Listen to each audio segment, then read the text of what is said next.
Buda sonríe eternamente en Camboya. Su rostro tranquilo y sereno ha permanecido inmutable a pesar del paso del tiempo y del empeño de los hombres por destruir la grandeza que previamente han creado.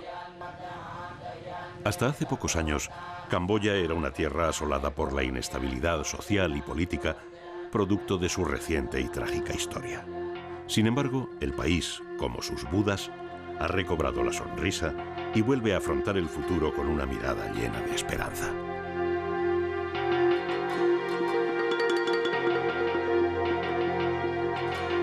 Camboya es hoy una nación embarcada en ese tránsito peculiar que en los estados asiáticos conjuga la tradición con la modernidad. Algo palpable en el rápido progreso de sus ciudades y el espectacular desarrollo de sus principales enclaves turísticos. Sus exóticas reservas naturales, playas idílicas y solitarias e islas paradisíacas del Golfo de Tailandia.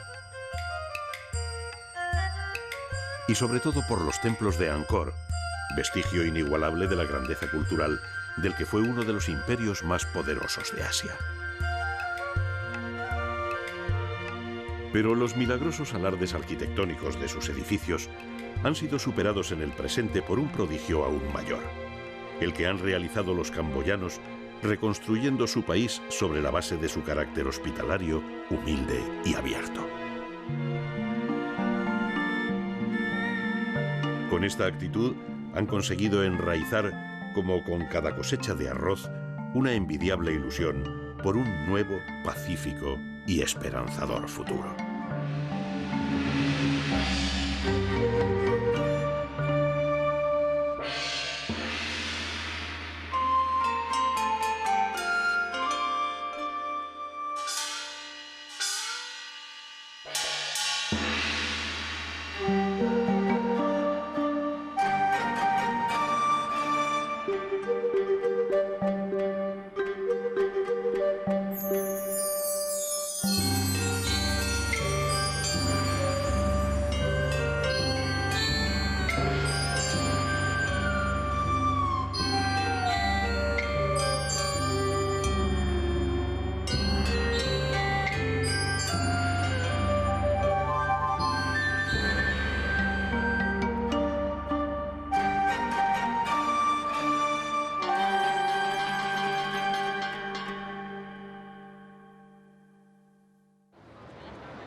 Phnom Penh, al contrario que otras metrópolis asiáticas, se distingue por su ambiente distendido, que solo resulta masificado durante las horas de oficina, cuando miles de motocicletas y motocarros, utilizados como taxi o vehículo particular, saturan las arterias.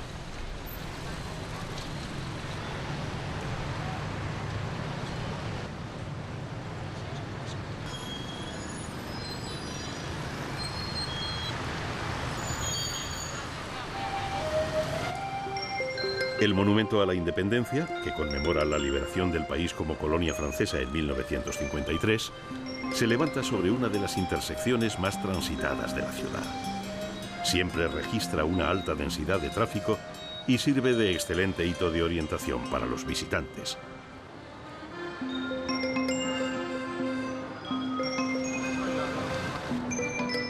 De los años de dominación gala, aún persisten numerosos edificios de diseño europeo.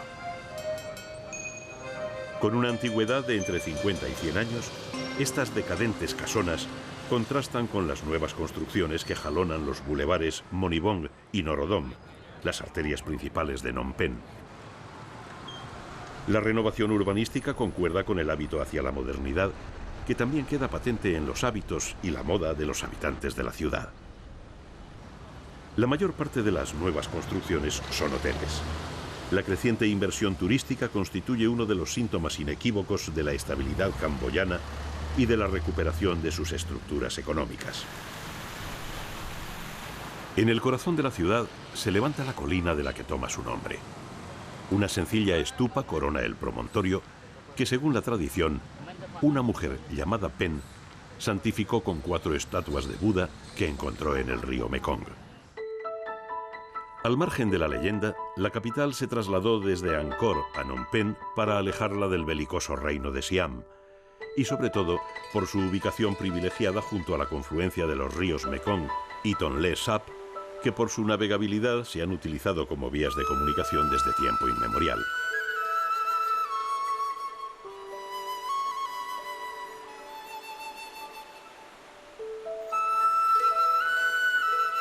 Buena parte de la vida local transcurre a lo largo de los ríos. La pesca y el comercio lacustre son sinónimo de trabajo para miles de camboyanos. Por lo tanto, el caudal de los cursos fluviales constituye un auténtico maná que garantiza su sustento.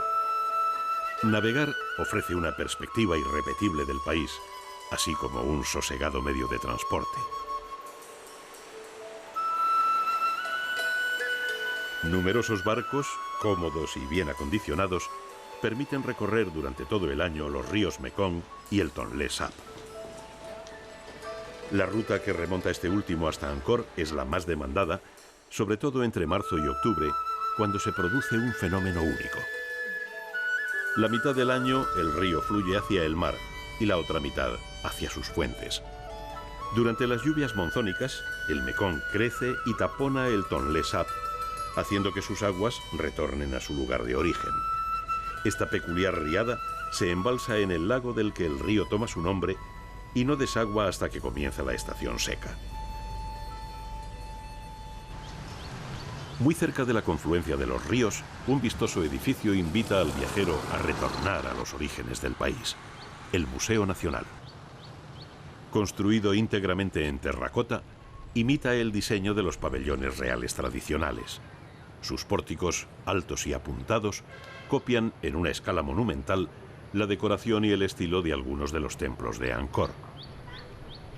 Sus vistosos remates curvilíneos representan de forma estilizada a Garuda, el ave mitológica del panteón hinduista que acompaña al dios Vishnu.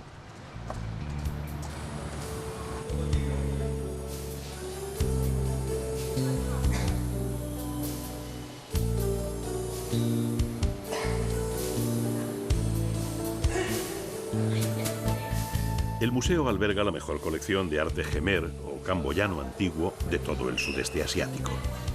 Todas son obras maestras y abarcan un amplio periodo, desde el primer siglo de nuestra era hasta finales del Imperio Angkoriano, a mediados del siglo XV. Entre sus piezas insustituibles destaca una escultura de 1500 años de antigüedad de Vishnu, el dios conservador del panteón hinduista. Otra obra única es la figura de Harihara, una deidad nativa que combina los caracteres de las divinidades Shiva y Vishnu. Pero es el sereno retrato del rey Jayavarman VII el que más perdura en la memoria por haberse convertido en un icono del país.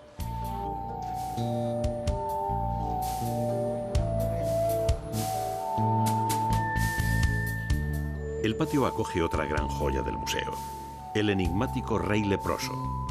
Carente de órganos sexuales y de algunos dedos, su misteriosa sonrisa deja entrever que jamás desvelará el misterio de cómo o por qué los perdió.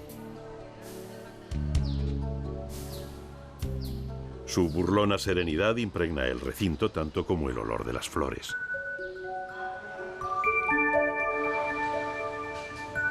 La decoración floral, presente en cualquier rincón del país, alcanza en el museo valores artísticos parejos al de sus piezas arqueológicas.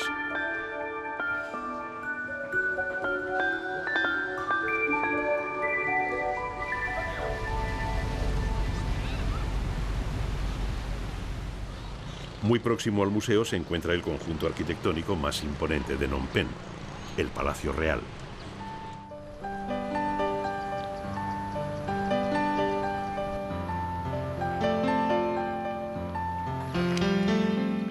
Su recinto se sigue utilizando como residencia del soberano.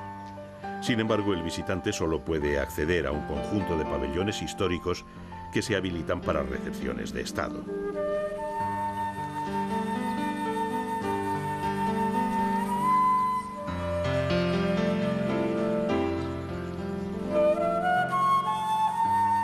Todas su ornamentación se basa en motivos clásicos del antiguo Imperio Jemer.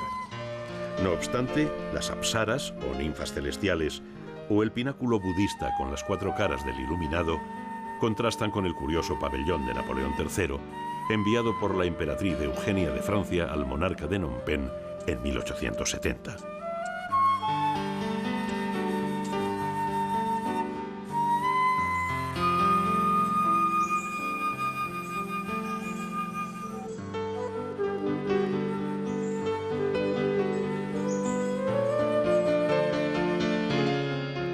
Un mural pintado con pasajes del poema épico Ramayana circunda el edificio más venerado del complejo, la Pagoda de Plata.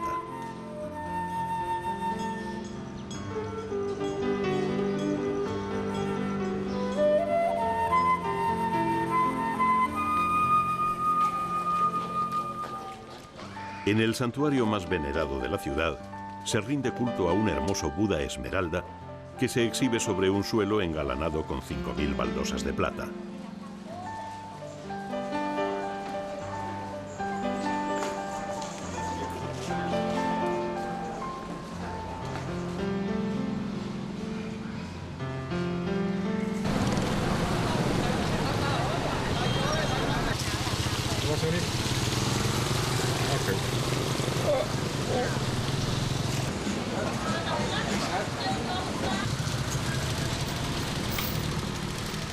Los mejores mercados centralizan buena parte del ajetreo diario. El central, con su vistosa cúpula amarilla de estilo Art Deco, cuenta en su interior con puestos permanentes dedicados a la compraventa de joyas, piedras y bisutería de todo tipo y calidad.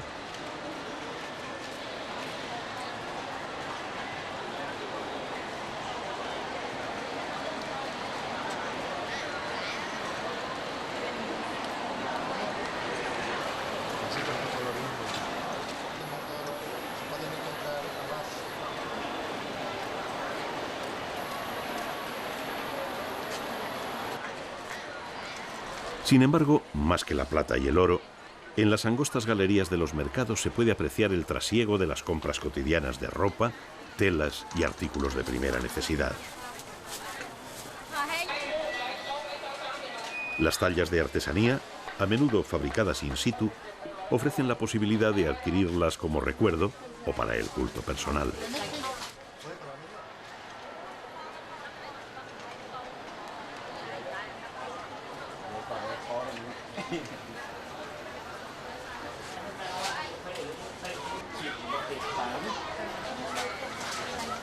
Se encuentran productos de todo tipo y utilidad, pero ninguno ofrece un surtido tan amplio como los socorridos kramas. Según los camboyanos, su pañuelo tradicional sirve para 1000 usos diferentes, aunque por lo general se utiliza para llevarlo enrollado alrededor de la cabeza.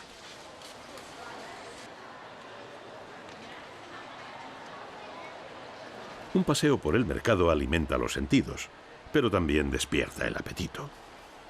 En Camboya predomina la dieta vegetariana y los sabores especiados. Los guisos, frutas y verduras impregnan el ambiente de frescos olores naturales. No obstante, las fragancias que más resaltan son las de las flores que adornan el país en casi todos sus rincones.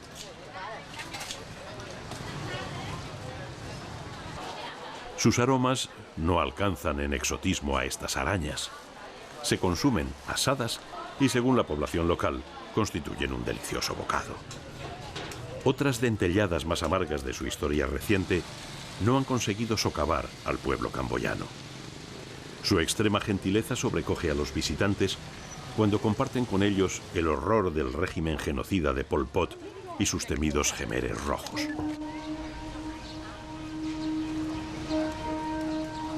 Entre abril de 1975 y enero de 1979, el gobierno militar de Pol Pot asesinó una cifra indeterminada de entre 2 y 3 millones de compatriotas. Miles de personas fueron confinadas y torturadas en prisiones, como la tristemente célebre S-21 de Tuol Sleng. Hoy transformada en museo, ha recobrado su apacible aspecto de antigua escuela. Pero en su interior alberga dramáticos testimonios de las atrocidades que en ella se cometieron. En los rostros de las víctimas Muchos camboyanos aún reconocen a la totalidad de sus familiares, exterminados cruelmente, sin ningún motivo ni piedad.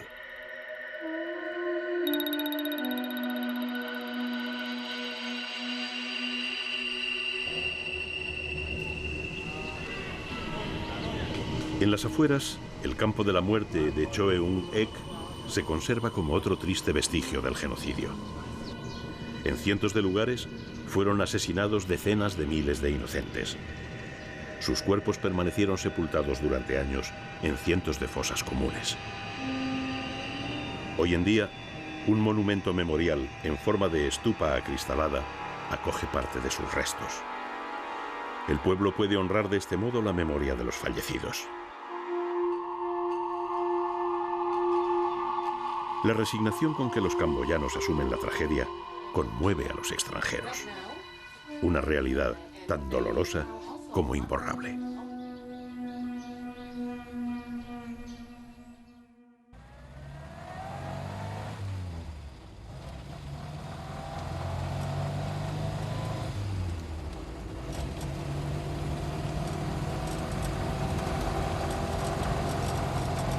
Si en la antigüedad todos los caminos conducían a Roma, en Camboya la ruta principal del viajero siempre conduce a Angkor.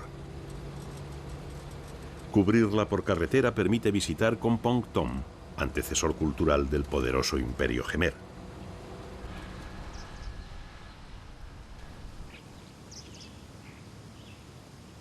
Más del 95% de los camboyanos pertenecen a la etnia Khmer y descienden por lo tanto de los fundadores de Angkor. Pero su origen legendario se remonta a una estirpe iniciada por una reina serpiente y un brahmán llamado Kambu, monarcas del reino de Kambuya, nombre con el que todavía se refieren a su país.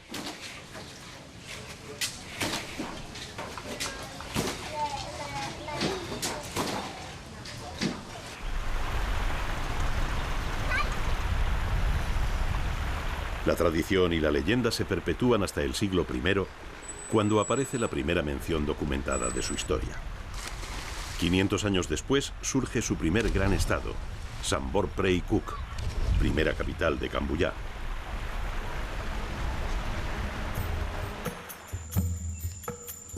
Sus restos se encuentran a 35 kilómetros al norte de Kompong Thom. El yacimiento posee más de 150 estructuras. La mayoría son torres de ladrillo. Pero su explotación como cantera, la acción de la jungla y los bombardeos norteamericanos de esta región durante la guerra de Vietnam solo han dejado en pie algunas de ellas.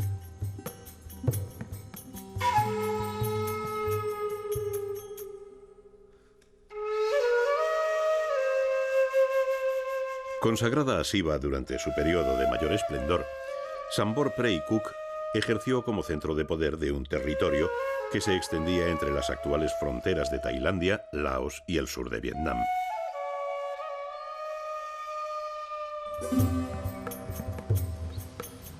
Hoy solo destaca en la selva como los vestigios del lugar en donde por primera vez el poder del rey se asoció al de los dioses. Esta nueva concepción del gobierno haría posible siglos más tarde el surgimiento del imperio de Angkor.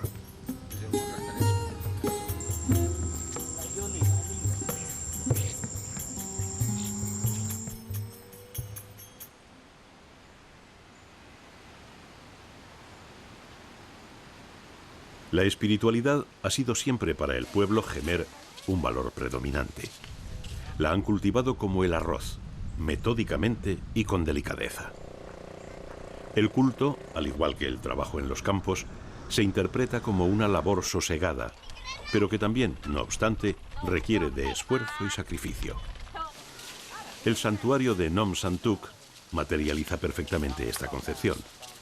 Los peregrinos deben ascender 980 escalones que simbolizan el tesón en la fe para merecer el favor divino.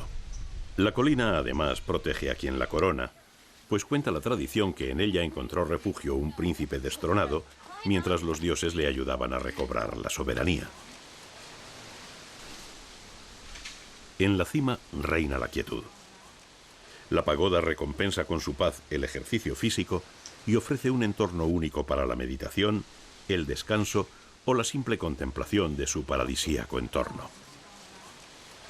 Los lugareños aseguran que un pozo comunica el recinto con el cauce del río Tonlé Sap.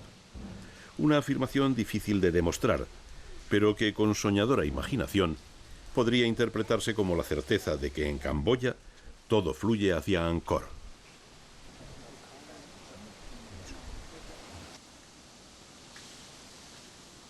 Al pie de la colina, uno de los puentes más antiguos del país jalona el camino hacia el corazón del Imperio Jemer.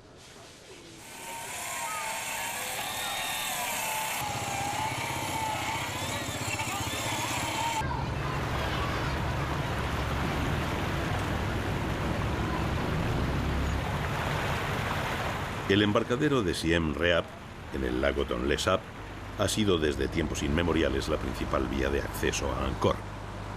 En sus inmediaciones se concentra la mayor comunidad fluvial del país, que se reparte entre las orillas y varias aldeas flotantes. Todas las actividades cotidianas se realizan en barca y solo por obligación se recala en tierra firme. La vida transcurre mecida por las olas que origina el tráfico de pinazas. Su ritmo lo marca, sin embargo, el nivel de las aguas, que varía con las lluvias monzónicas hasta quintuplicar su profundidad y doblar su superficie. Las crecidas no son destructivas, sino que aportan prosperidad, ya que incrementan la pesca y permiten el aumento del comercio lacustre.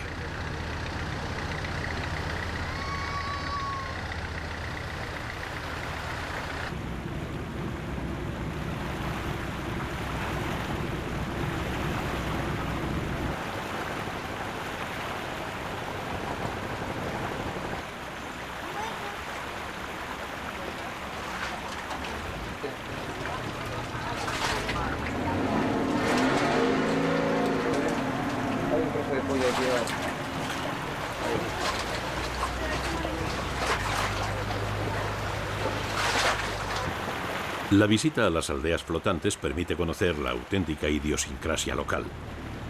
La mayoría de sus pobladores descienden de refugiados vietnamitas que se instalaron en este lugar huyendo de la guerra contra Estados Unidos.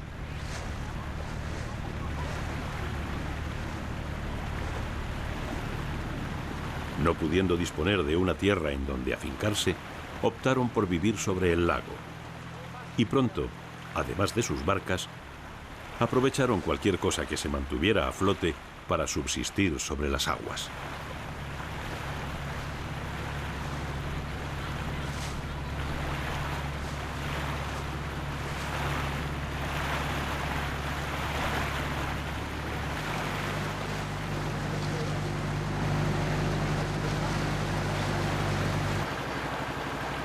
La pesca acapara casi toda la actividad. Las capturas mediante artes tradicionales a menudo se complementan con la producción que se obtiene en sencillos criaderos domésticos.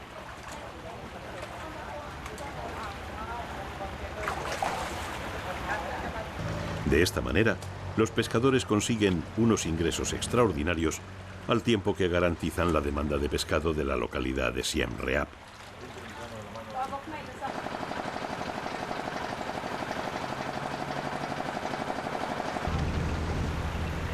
Las aldeas flotantes han sido acondicionadas con los mismos servicios que pueden encontrarse en tierra. Casi todas las viviendas disponen de electricidad y agua corriente y se mecen sobre las olas amarradas a tiendas, restaurantes, ambulatorios y negocios de toda índole.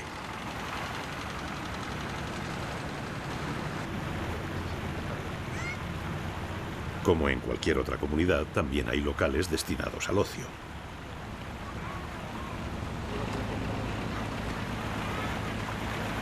Y para atender a la educación de los más jóvenes, existen colegios, siendo su única peculiaridad que los alumnos están obligados a llegar a clase en bote.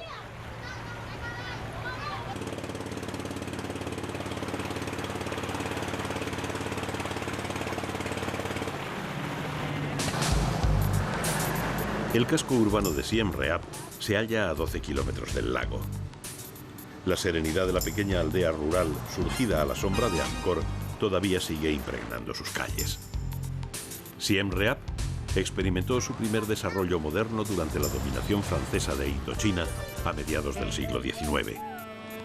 La influencia europea de aquel período puede contemplarse en el barrio de edificios coloniales que ocupa el centro de la ciudad.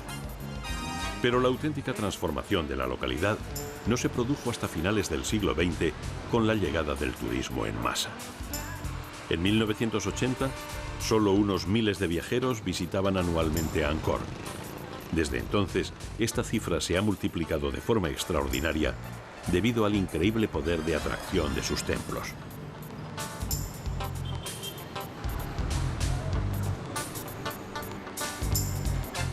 Las infraestructuras y servicios se han multiplicado en Siem Reap, tanto como el número de extranjeros. La proliferación de negocios orientados a los visitantes no solo ha contribuido a revitalizar económicamente la ciudad, sino también a la divulgación de la cultura camboyana. Del mismo modo, las réplicas de arte Khmer han permitido exportar a todos los rincones del mundo muestras de la grandeza del antiguo imperio angkoriano.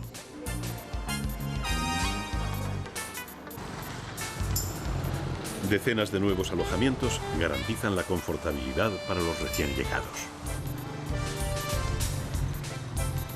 La placidez de la estancia, producto de la gentileza natural camboyana y de la comodidad de los hospedajes, solo supone el prolegómeno de una sensación mucho más cautivadora y extraordinaria, la que provocan los templos de Angkor.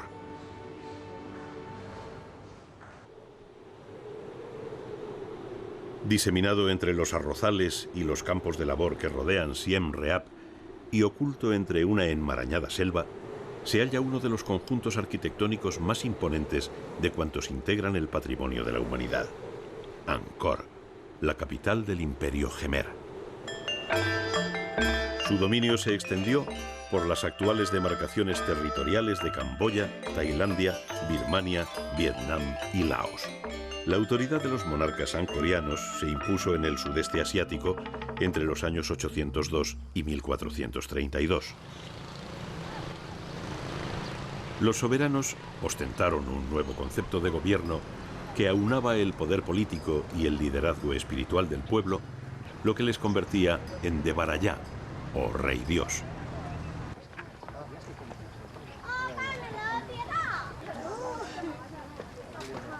Su religión era el hinduismo y manifestaron su fe erigiendo templos montaña a imagen del monte Meru, que según su cosmología ocupaba el centro del universo.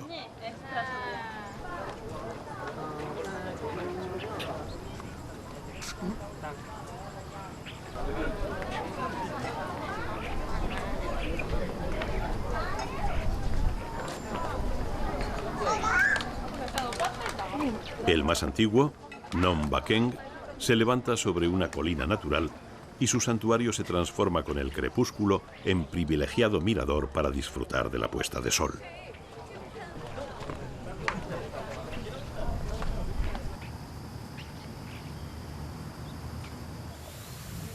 Una obra colosal que se confunde con un lago destaca en el horizonte. En lengua Khmer se denomina Barai, un estanque artificial de 8 kilómetros de longitud y más de 2 de anchura. Durante su apogeo, Angkor soportó una población de hasta 1 millón de habitantes.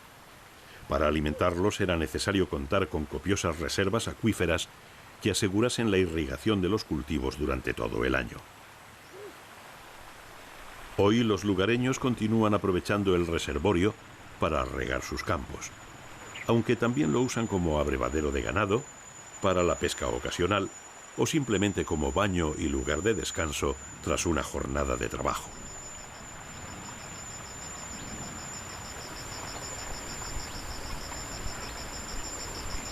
Pero de todos los prodigios arquitectónicos que hay en Angkor, no hay ninguno tan extraordinario ni portentoso como la ciudad que es un templo, Angkor Wat.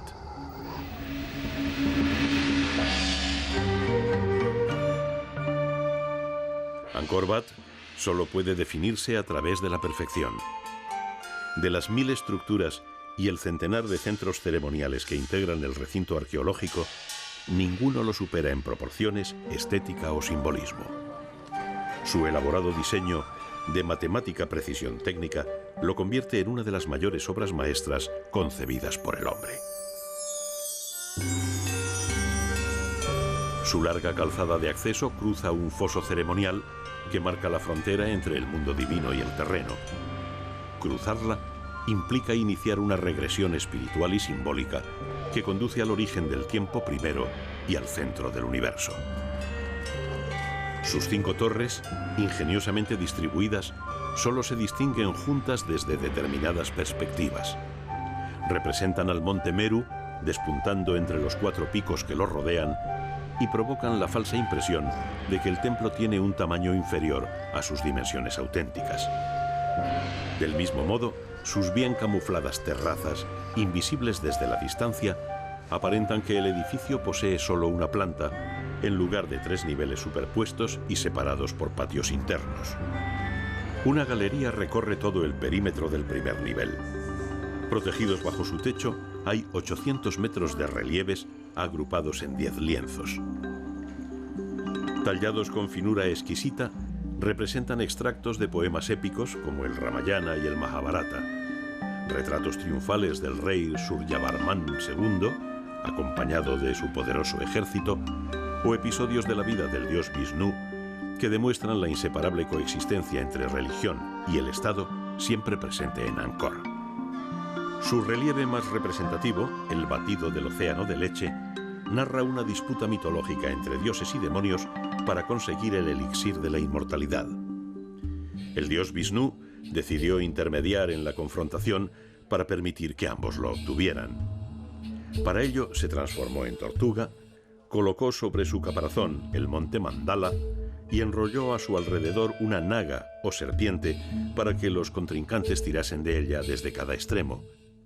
Mediante este procedimiento, los adversarios batieron el océano haciendo girar la montaña que Vishnu sostenía en su espalda. De este modo, no solo consiguieron el preciado elixir, sino que también surgieron de sus aguas lechosas viejos tesoros perdidos y algunos seres divinos, como las apsaras o ninfas celestiales.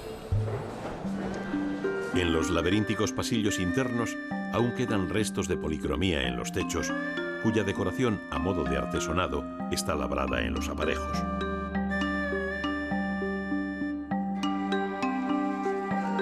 La maestría de los talladores se hace patente en las celosías de las ventanas y en las más de 1500 apsaras que cubren las paredes. La insinuante voluptuosidad de sus formas han provocado en los visitantes su deseo de tocarlas. Por este motivo, algunas tallas muestran un pulido excepcional en las formas más redondeadas de su anatomía.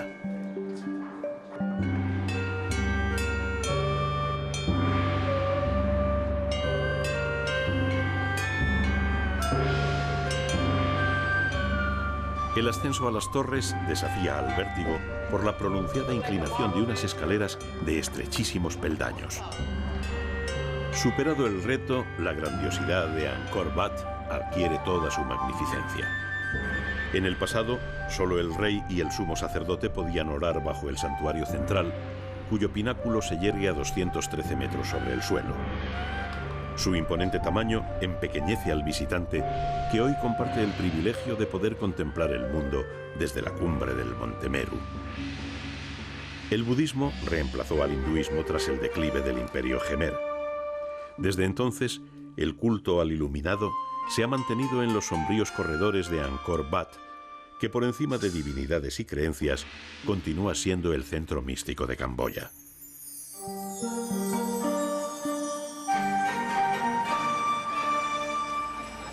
El budismo arraigó en Angkor a finales del siglo XII gracias a Jayavarman VII, el monarca más importante del periodo imperial. Sus éxitos militares enriquecieron a su pueblo, lo que favoreció la aceptación de la reforma religiosa, que enseguida quedó materializada en piedra. La ciudadela de Angkor Thom materializa su ejemplo más extraordinario. En su imponente acceso sur, un puente recrea en 3 dimensiones el episodio del batido del océano de leche de la mitología hinduista. Pero sobre el pórtico ya aparece el rostro de Avalokitesvara, el Buda de la compasión e icono permanente del cambio espiritual en el imperio. Jayavarman VII construyó más de una docena de adoratorios para honrar la nueva fe. El más impresionante de todos es el templo de Bayón.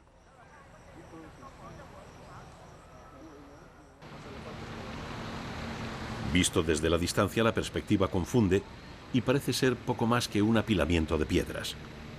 Menos aún se percibe que se enclava en el centro geométrico de Angkor Thom, simbolizando la preeminencia del budismo como eje de la ciudadela.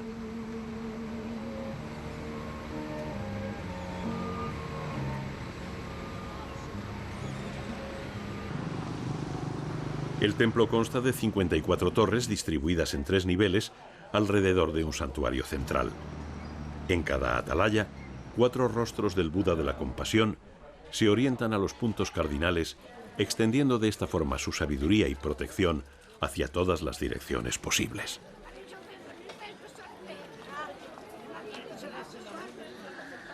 Se dice que Jayavarman VII pidió que se plasmaran sus rasgos en el Buda de la Compasión. Más que por narcisismo, quizá materializó de este modo su condición de rey dios, así como su renuncia a ingresar en el nirvana para seguir cuidando del pueblo, tal y como hizo Avalokitesvara.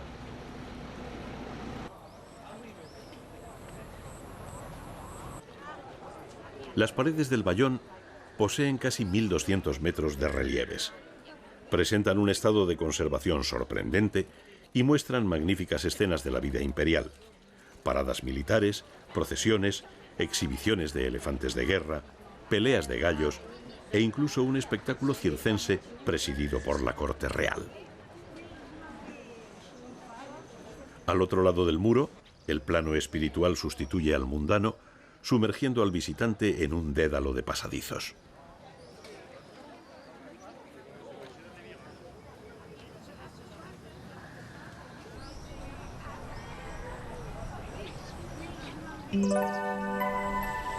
En Angkor solo se construyeron en piedra los recintos ceremoniales.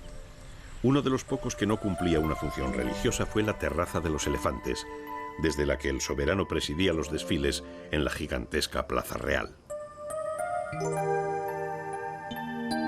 La plataforma toma su nombre de la profusión de paquidermos que ornamentan sus paredes, tallados en relieve con un acabado magistral. Siguiendo el estrado, se halla a continuación otra tribuna menor sustentada por cientos de tallas de Garuda, una criatura mítica indostaní.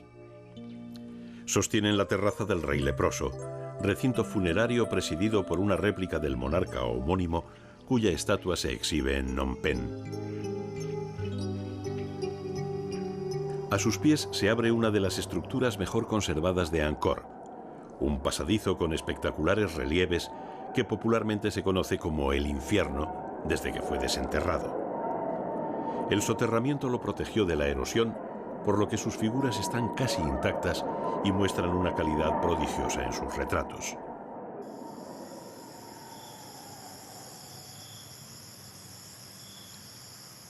La selva no ha tenido clemencia con los templos. Durante siglos de abandono, muchos de ellos fueron heridos de muerte por la vegetación. Tras enconadas discusiones para decidir si era lícito alterar el entorno y restaurar los monumentos, las primeras campañas para paliar sus daños se iniciaron a comienzos del siglo XX. La jungla se desbrozó para liberar las construcciones y al hacerlo, muchas de ellas se derrumbaron. Contener la frondosidad selvática y recuperar los edificios arruinados constituyen la base de la reconstrucción de Angkor.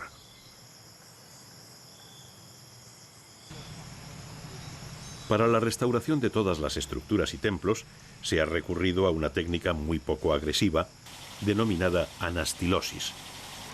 Consiste en utilizar materiales originarios para sustituir los fragmentos que estén dañados o se hayan perdido. Tras seleccionar la piedra, esta se trabaja con herramientas similares a las de los canteros antiguos, con el objetivo de mantener unas limitaciones tecnológicas lo más parecidas posibles a las del pasado. Respetando este método, se obtienen resultados casi idénticos al trabajo original en cuanto a su diseño y acabado.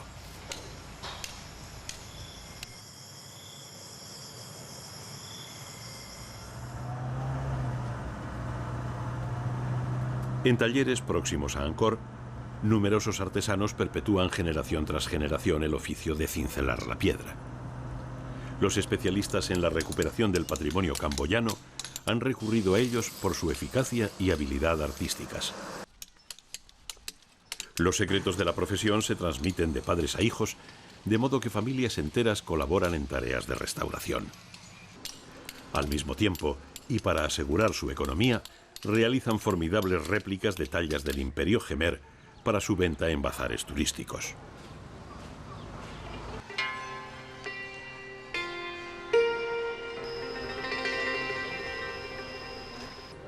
La combinación de la anastilosis y la sensibilidad de los canteros ha superado grandes retos.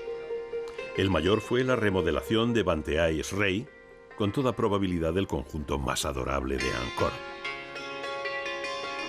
Esta joya arquitectónica de mediados del siglo X fue erigida íntegramente por mujeres que prefirieron el virtuosismo en la decoración al exceso en las dimensiones.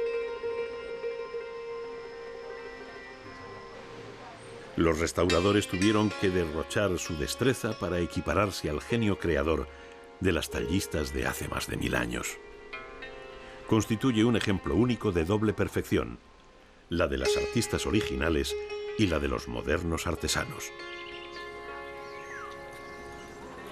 Angkor también posee un templo al que la naturaleza ha convertido en modelo de arte a través de la destrucción. En Ta Prohm se combina la devastación de la selva y su beneficiario efecto conservador.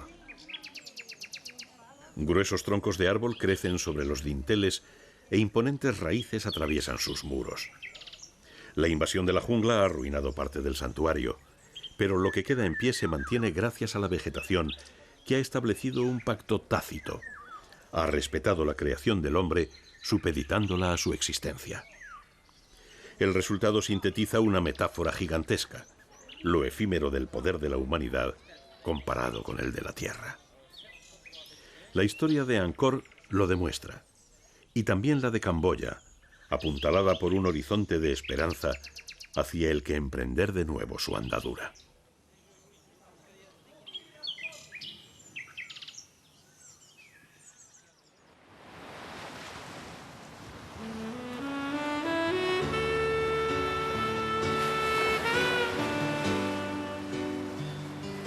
A poco más de 200 kilómetros al suroeste de Phnom Penh, el Océano Índico ofrece un entorno idílico y tropical en el litoral de Camboya. Sihanoukville, un pequeño pueblo pesquero que los colonos franceses transformaron en balneario, se ha convertido en el principal centro vacacional del país gracias a su magnífica costa. Constituye un destino prioritario para los acaudalados habitantes de Phnom Penh y para los viajeros que buscan el descanso junto a playas solitarias. Sus modernos hoteles ponen a su disposición excelentes servicios y todo tipo de comodidades. Y el mar les ofrece una intimidad y un relax impensables en los trópicos.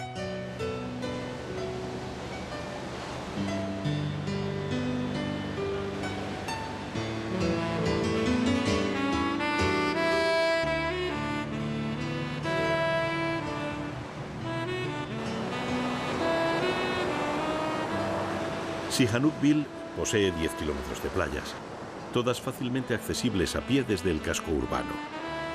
Su brillante arena blanca y su ambiente tranquilo y nunca masificado permiten experimentar la ilusión de ser un náufrago en un destino remoto. Las playas virginales, su soledad y la sosegada vida local son cualidades que permiten a Sihanoukville mantener el encanto de las viejas ciudades marítimas del sudeste asiático. La comedida afluencia de visitantes no impide, sin embargo, que la localidad cuente con una amplia oferta de actividades acuáticas, ni que permita el deleite de saborear exquisitos frutos del mar, siempre recién pescados, que los vendedores ofrecen y cocinan para los bañistas en improvisados hornillos.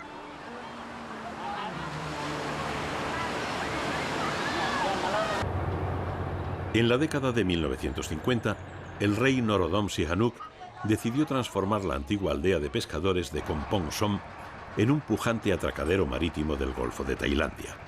Desde entonces, la localidad fue rebautizada como Sihanoukville.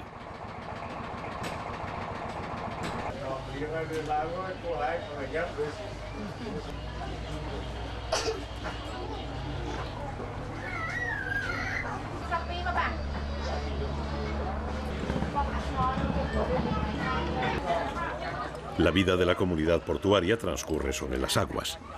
Aunque sus casas no flotan en ellas, como en el lago Tonlé Sap, las familias mantienen una existencia acuática muy parecida.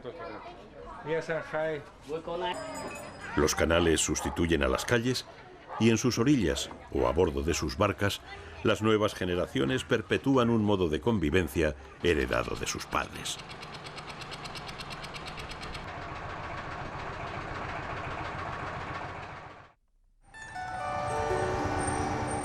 El Parque Nacional Ream, a 18 kilómetros de Sihanoukville, fue inaugurado en 1995. Sus 21.000 hectáreas de superficie brindan un amplio abanico de posibilidades para disfrutar de la naturaleza. La reserva está dividida en 4 sectores de selva y costa, en los que predominan los ecosistemas fluviales, de agua dulce, y los bosques de manglares, de agua de mar. Esta peculiaridad dota al parque de una gran riqueza faunística, entre la que destacan sus 155 especies de aves. La navegación permite recorrer el parque desde la jungla hasta el litoral, atravesando distintos hábitats. En su último tramo, la zona protegida se transforma en una reserva marina que incluye 2 islas y un arrecife de coral.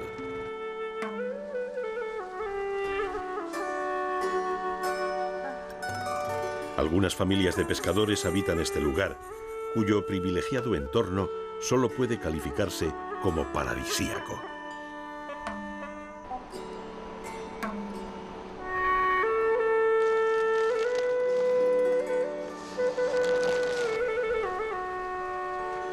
Desde aquí parten varios senderos de vuelta al corazón de la selva. Recorrerlos permite otra perspectiva del bosque antes de regresar nuevamente al mar. Si las playas de Sihanoukville sorprenden por su belleza, las del Parque Nacional de Ream son un auténtico ensueño convertido en realidad.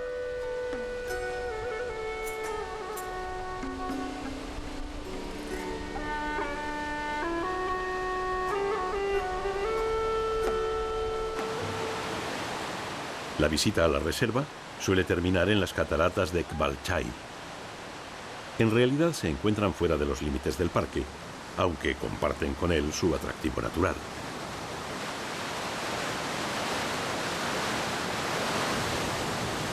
Las cascadas son estacionales y dependen de las lluvias monzónicas, que multiplican su caudal y los saltos de agua, creando numerosas pozas. Los viajeros encuentran en ellas un oportuno y refrescante baño natural para librarse del salitre de las playas. No todas las ciudades del litoral se han reconvertido en centros vacacionales. Al este de Sihanoukville, la tradición rural camboyana sigue imperando en Kampot.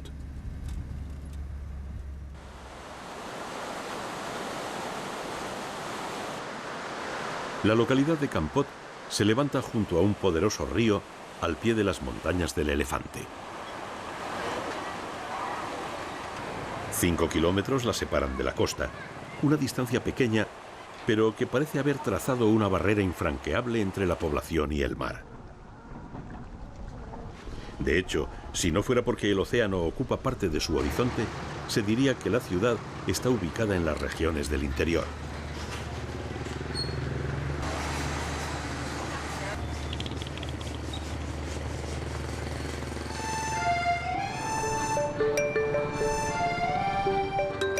Los colonos franceses percibieron esta idiosincrasia y nunca intentaron construir aquí un balneario, aunque sí edificaron numerosas villas, muchas de las cuales han sido rehabilitadas. Camboya sigue siendo un país eminentemente rural, y en esta localidad se percibe de un modo especial esta tradición campesina. La vida transcurre pedalada a pedalada, de forma lenta y apacible, entre los campos y las humildes casas de estilo tradicional, levantadas sobre pilotes para evitar las inundaciones durante la época de lluvias. De entre sus muchos cultivos, las plantaciones de pimienta gozan de merecida fama en todo el sudeste asiático por su persistente sabor y su delicado aroma. Pero la aparente parsimonia de la vida campestre adquiere su verdadera apariencia durante el trabajo en el arrozal. El arrozal constituye el eje alrededor del que gira toda la comunidad.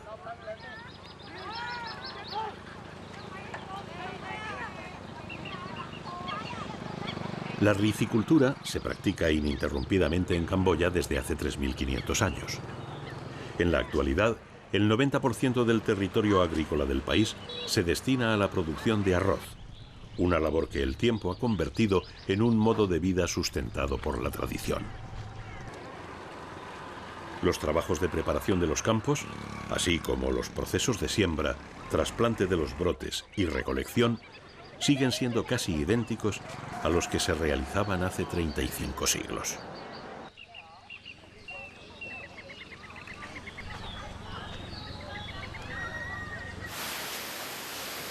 De los 14 millones de habitantes que hay en Camboya, más de 11 se dedican a la agricultura.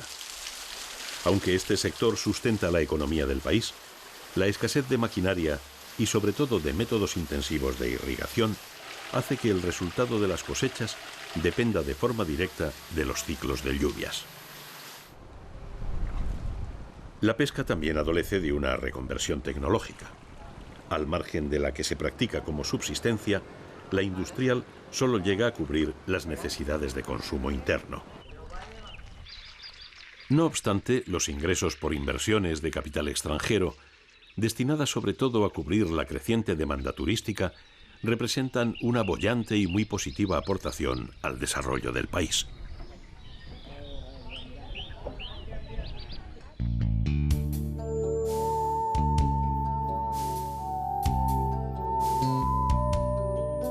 El turismo constituye una gran esperanza para la economía de Camboya. Amplias regiones, sobre todo en la línea de costa, que fueron abandonadas a raíz de los conflictos bélicos, han iniciado una prometedora recuperación.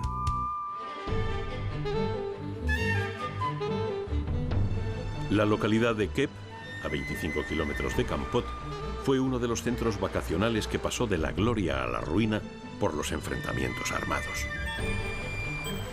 Sus playas, las más próximas a Phnom Penh, fueron en sus días las más solicitadas. Y en breve han vuelto a serlo, porque este idílico emplazamiento ha recuperado el esplendor que su magnífico entorno ya le otorgó en el pasado.